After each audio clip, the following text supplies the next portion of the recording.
Para empezar, hay que tener en cuenta un poco de historia. El conflicto del Medio Oriente tuvo su origen con la creación del Estado de Israel. El surgimiento legítimo de esta nueva entidad política tiene sus consecuencias en nuestra actual situación mundial, provocando que aún hoy sea un problema no resuelto. La cuestión está en que este conflicto no se divide entre un lado bueno y un lado malo. Por un lado se encuentra el Estado de Israel, de religión judía, y por el otro el Estado de Palestina, de religión musulmana suní. Tanto israelíes como palestinos reclaman su derecho territorial, bajo el argumento de que los israelíes son descendientes del antiguo pueblo hebreo, proclamando que Israel es su tierra prometida, mientras que los palestinos se consideran descendientes de los filisteos, un pueblo hebreo de hace miles de años. Sin embargo, los hechos históricos no son razón suficiente para argumentar quién tiene el derecho de poseer y habitar la tierra disputada. La región de Palestina, entre el río Jordán y el mar Mediterráneo, considerada sagrada para musulmanes, judíos y católicos, pertenecía por aquellos años al Imperio Otomano y estaba ocupada mayormente por árabes y otras comunidades musulmanas. Pero una fuerte inmigración judía, fomentada por las aspiraciones sionistas, comenzaba a generar resistencia entre las comunidades. Luego de la Segunda Guerra Mundial y tras el Holocausto, aumentó la presión por establecer un Estado judío. El plan original contemplaba la participación del territorio controlado por la potencia europea entre judíos y palestinos.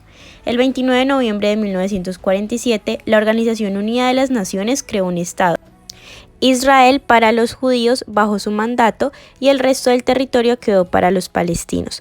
A partir de ahí se iniciarían grandes conflictos y acuerdos entre la comunidad israelí y la comunidad palestina, tales como la Guerra Árabe-Israelí de 1948 o Guerra de Liberación y la Primera Intifada de 1987 o Revuelta de las Piedras. Poco a poco los palestinos son expulsados de sus hogares, convirtiéndose en refugiados y perdiendo su propio territorio, a pesar de intentos de paz como el Acuerdo de Oslo. Finalmente, Israel sigue sin mostrar una iniciativa pacífica, mientras que de Palestina solo va quedando una pequeña parte de territorio. Ahora tenemos que entender qué es el realismo. Charles W. Keighley Jr. y Shannon L. Blanton, en su libro World Politics, Trend and Transformation, definen el realismo como un paradigma que se basa en la premisa de que la política mundial es esencialmente una lucha entre estados de interés propio por el poder y la posición bajo la anarquía, donde cada uno compite persiguiendo sus propios intereses nacionales. Los realistas expresan que cada estado es en última instancia responsable de su propia supervivencia y se siente inseguro acerca de las intenciones de sus vecinos, por lo que el realismo afirma que los líderes políticos buscan armas y aliados para mejorar la seguridad. En otras palabras, la anarquía internacional conduce a estos líderes a practicar la autoayuda mediante el aumento de la fuerza militar y la alineación de manera oportunista con otros para así disuadir amenazas potenciales, pues a medida que un Estado se construye, su poder para protegerse a sí mismo aumentará y de esta forma los otros Estados se van a ver amenazados y es probable que respondan de la misma manera.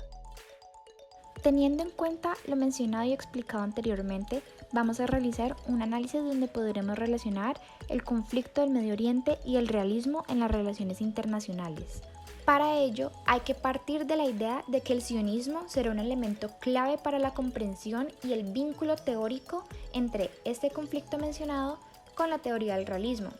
Esto debido a que el sionismo es un movimiento político nacionalista en el cual se sostenía el argumento de que los judíos eran un grupo nacional y no exclusivamente un grupo religioso, y que como tal tenían derecho a consolidar su propio Estado y su propio territorio.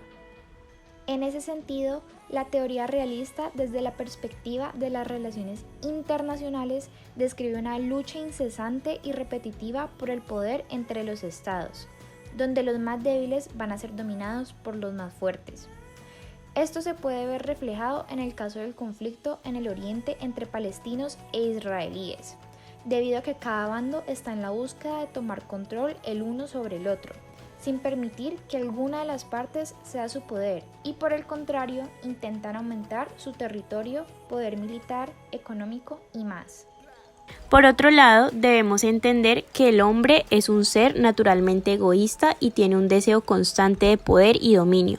Por ende, los estados van a defender constantemente sus intereses nacionales, que en este caso particularmente se centrará en el establecimiento y expansión del territorio, ya sea el israelí o el palestino, para lograr en ese orden incrementar su poder para su autodefensa.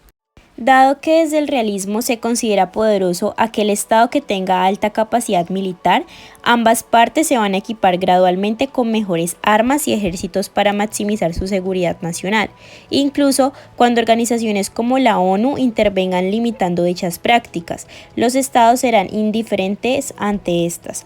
Lo anterior se refleja principalmente por parte de Israel, que aun cuando ya se le había delimitado un territorio, estos continuaron adentrándose en territorio palestino, ya que bajo el concepto del realismo, los estados no entregarán su protección a instituciones o leyes. También las alianzas estratégicas serán útiles, brindando más habilidades a los estados para su defensa.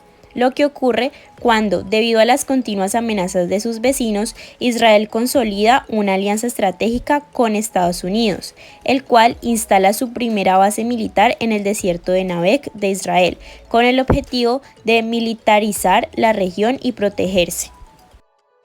Todas estas acciones guiadas por la anarquía que rige el sistema internacional desencadena el deseo en los estados por tener suficientes capacidades militares para evitar la posibilidad de ser atacados por sus enemigos. Va entonces a existir una carrera de armamentos como una manifestación del dilema de la seguridad presente en el conflicto. Incluso cuando un estado se encuentra armado, solo con fines defensivos, bajo este sistema de autoayuda los oponentes van a asumir lo peor y mantener dicho ritmo de acumulación de armas. La desconfianza política y militar entre Palestina e Israel hace que el conflicto se mantenga latente inevitablemente. Para finalizar, es notable que en este escenario de conflicto, la economía pasa a un segundo plano debido a que la supervivencia, la seguridad propia y la proyección de autoridad serán los fines últimos de esta disputa. Esta lucha de poder para cada uno de los estados es la razón por la cual dicha conflagración ha prevalecido desde siglos atrás y se ha visto influenciada por diversos acontecimientos históricos como lo son las guerras mundiales, siendo el realismo un pilar argumentativo para simplificar la exposición de esta disidencia. Bajo esta teoría, la posibilidad de llegar a un acuerdo es ambigua, ya que la cooperación genera ganancias desiguales, lo cual posibilita que una de las partes haga trampa en los acuerdos por la desventaja que ésta pueda experimentar. El poder propio será esencial e inmutable y sustentará la idea del realismo de la incesante lucha por los intereses propios de cada uno de los estados.